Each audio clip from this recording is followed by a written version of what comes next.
Alright, so I'm Justin, and I'm doing my presentation on being an occupational therapy assistant. Alright, the first thing that we need to talk about is the job description. First off, occupational therapy and physical therapy are two entirely different things. Physical therapists, for one, they deal with more rehabilitating the injuries, more with people that can, like, say you break your leg, you go to a physical therapist and they help you do rehab to recover the muscles that you have lost while you were in the cast. But an occupational therapist, on the other hand, they will take somebody that had a stroke or that is paralyzed, and they will teach them how to do their day-to-day lives, and they will teach them how to work, how to brush their teeth, how to drive again, how to walk, how to write, how to read, whatever they need. But the main difference between an occupational therapist and an occupational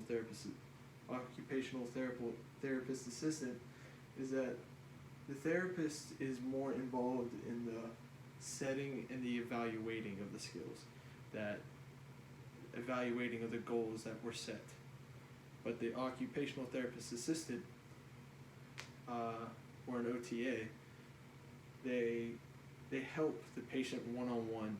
They're more one-on-one than the occupational therapist, and they work to help them achieve the goals. They're the ones that are doing all the hands-on work with them. So in summary, OTAs work alongside with the OTs on setting goals, evaluating the goals, and helping them achieve the goals, but the OTAs work more one-on-one with the patients to help achieve their goals, while the OTs, or the occupational therapists, watch as how they react and how they react to certain workouts or how they react to certain things. And an OTA, without the permission from an OT, can change what they need to do with their workout plan with that certain person.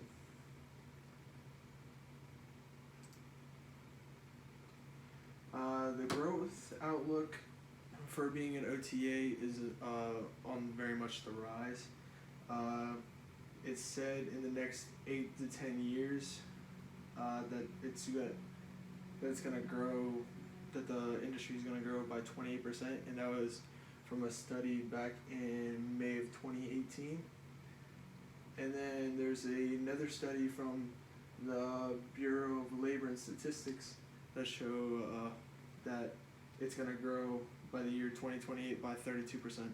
So it's going to be on the incline in the next few years.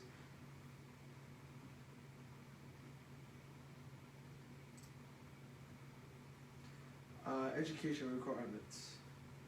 So to become an OTA, there is not as much as education requirements as to becoming a occupational therapist or a physical therapist. You only need your associate's degree, which you can get from two-year college, or you can get your bachelor's degree. But you need licensing and all that other fun stuff, but that'll come later. But if you do decide to get your bachelor's degree, it'll help you find better jobs, and it'll also increase your pay once you get into the field, and you're more desirable for companies to hire because you have that bachelor's degree.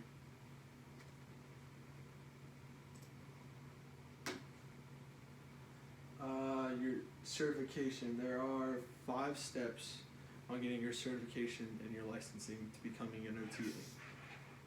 The first one is obtain a degree. It doesn't matter if it's an associate's degree or a bachelor's degree.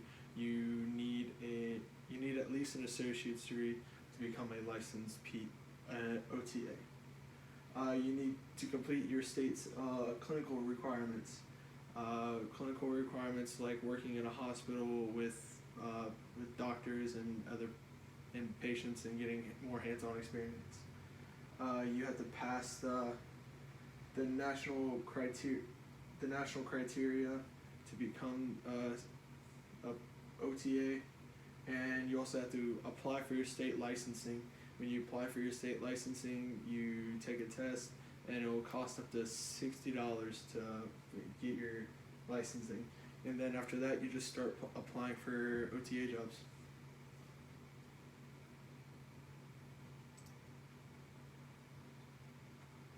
Now, maintaining your certification. There are a few ways to maintain your certification. One way people do it is that they pay a renewal fee of $60 whenever their license is expired, or their certification is expired. They pay a $60 renewal fee. You can also complete up to 30 hours of continuing education. That's just reading more into being an OTA while you're working, and just finding out new ways that they're working out with people. And another one is complete field work requirements. They give you field work requirements whenever you're in the field to complete to complete when you have your certification. That way you get a new certification, and that comes along with it. And you can also pass another certification exam.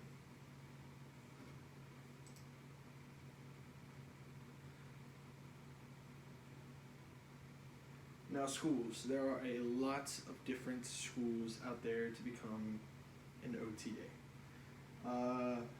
You can go the cheaper route and be an OTA by going to community colleges. Like community colleges near me that have OTA classes and OTA majors and stuff like that are Midlands Tech, Piedmont, Tri-County Tech, Central Carolina, just small schools like that will not cost a lot if you know you want to become an OTA. But if you want to go the bachelor's route, there are a lot of different schools that you can become an OTA. You can go to, like, the University of South Carolina. They have OTA major there.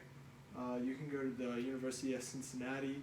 You can also go to the best college in the land, Ohio State University. Or you can go to Montreat College, which you can become an OTA after you graduate with your exercise science degree.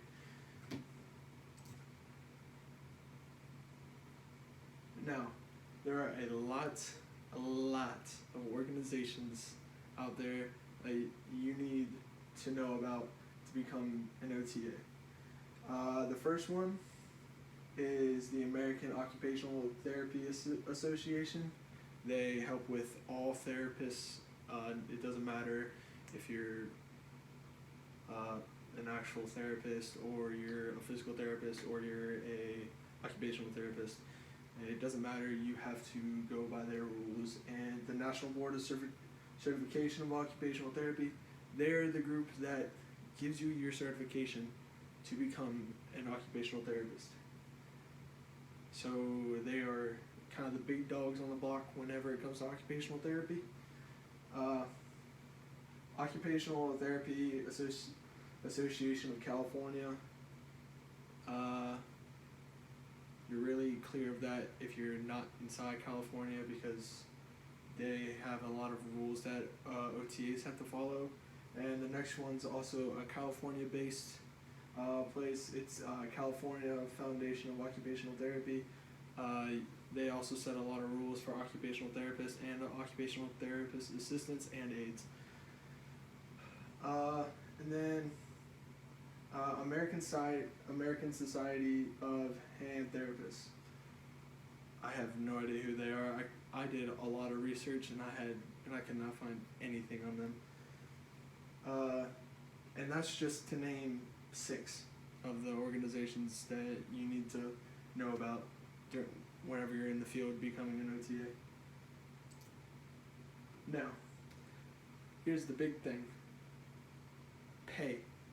So, the annual pay for an occupational therapist assistant is anywhere from $53,000 to $64,000 a year. But that's where the range is. But the average median, it's around $60,000 a year. And that both of those numbers come from a study from March 26 in 2020.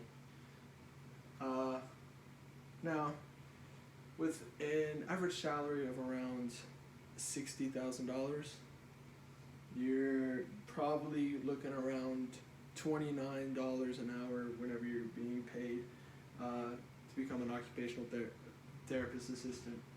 And this is a great job for people that are really interested in helping with people with disabilities, or teaching people how to basically do everything all over again.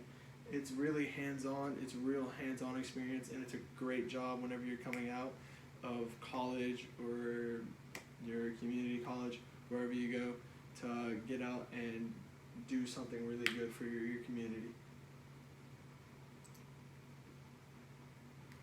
And that is it. Thank you guys very much, and that's the end.